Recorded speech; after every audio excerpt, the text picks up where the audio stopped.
অসমীয়া বহাগ মাহত জন্ম পোৱা মানুহবোৰ কেনেকুৱা হয়? তেওঁলোক খুব বেছি তেজস্বী, তেওঁলোক একনিষ্ঠ ভাৱৰ হয়। ছোৱালীৰ ক্ষেত্ৰত তেওঁলোক শাৰীৰিক সৌন্দৰ্যৰ অধিকাৰী হয়। তেওঁলোকৰ নিজৰ চলন আৰু কথনৰ মাজত এটা শিল্পসুলভ ভাৱ থাকে।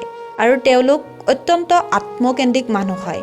তেওঁলোকক যদি কোনোবাই কেতিয়াবা কিবা হেল্প খুজিছে, তেন্তে তেওঁলোকৰ ওচৰৰ পৰা খালী হাতেৰে কেতিয়াও আহিব নালাগে। তেওঁলোকে নিজৰ সামৰ্থ্য অনুসৰি কিবা নহয় কিবা দিয়েই পঠিয়ায়। তেওঁলোক খুব বেছি আত্মসন্মানী হয়, যাৰ বাবে তেওঁলোকক কেতিয়াবা মানুহে খুব বেছি দাম্ভিক আৰু অহংকাৰী বুলি ভাবিব পাৰে। তেওঁলোকে পঢ়া শুনাই হওক বা প্ৰেমৰ ক্ষেত্ৰতে হওক নিজেই সকলোতে আগভাগ লয়। বিশেষকৈ তেওঁলোকৰ বহাগ মাহত জন্ম পোৱা ছোৱালীৰ সংগীতেই হওক, অভিনয়ৰ প্ৰতি হওক খুব বেছি এটা আগ্ৰহ থাকিব পাৰে।